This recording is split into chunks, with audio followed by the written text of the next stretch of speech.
एक छोटी C minority जो सेंचुरी से यूरोप में रह रही थी, बहुत ही हार्ड वर्किंग, इंटेलिजेंट और बहुत ही वेल्दी क्लास से आने वाली माइनॉरिटी थी। लेकिन उसको हर चीज़ के लिए ब्लेम किया गया और हर प्रॉब्लम का जड़ बताया गया। ये हेट आया कहाँ से और यूरोप में ये हेट फैल कैसे गया? जीविस कम्युनिटी एक ऐसी कम्युनिटी जिसको बहुत नफरत मिला है सेंचुरी से, और ये एंटी सेमिटिज्म की जो विचारधारा है वो कहाँ से पनपी? आखिर क्यों जो एक हेट रिलीजन के आधार पे किया गया वो एक इंस्टीट्यूशनल लेवल पे हॉलोकॉस्ट के फॉर्म में देखा जाता है? नमस्कार दोस्तों, आज का वीडियो बहुत हेवी होने वाला है क्योंकि we are going to trace the roots of anti Semitism.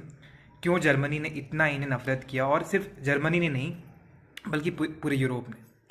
देखो, ये जो प्रॉब्लम है ना, ये यूरोप की बहुत पुरानी प्रॉब्लम थी। बहुत लोगों ने जेविस को ब्लेम किया कि ये जो है वो जेसिस के क्रूसिफिकेशन में इनका बहुत बड़ा कंट्रीब्यूशन था और इसलिए इन्हें बहुत ही ब्लेम किया गया। उसके बाद फिर मिडिल एजेस में इन्हें फ्लैग के लिए ब्लेम किया गया। फिर एक कॉन्सेप्ट आया कि ये जो होते हैं बच्चों का खून पीते हैं। तो एक नैरेटिव हमेशा से रहा जेविस के लिए, और फिर मिडिल एजेस में भी उनका मास किलिंग काफ़ी बड़े लेवल पे हुआ। लेकिन ये जो रेशियल डिस्क्रिमिनेशन था, ये जो रेशियल जो हेट्रेड था, सॉरी जो रिलीजियस हेट्रेड था, वो 19th सेंचुरी में आके ये बदल जाता है रेशियल हेट्रेड के फॉर्म में। 19th सेंचुरी में क्या हुआ?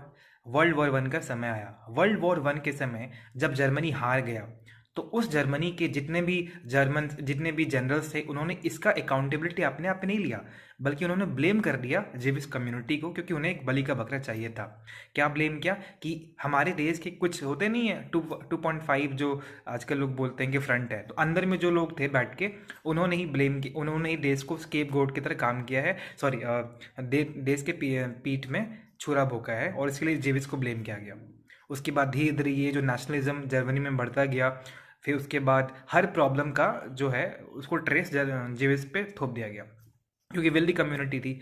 फिर आता है एडोल्फ हिटलर, वो इंसान जिसने एक मिनिस्टर रखा है, एक प्रोपेगेंडा मिनिस्टर रखा, ताकि पूरे जेविस के अगेंस्ट एक नैरेटिव बनाया जा सके। और धीरे धीरे करते करते एक ऐसा टाइम आता है जब इंस्टीट्यूशनल लेवल पे हॉलोकॉस्ट होता है और जेविस पूरे यूरोप से लगभग लगभग 60.5 लाख लोगों को मारा जाता है, उनका गैस चैम्बर के फॉर्म में, और पूरा एकदम जेनोसाइड किया जाता है।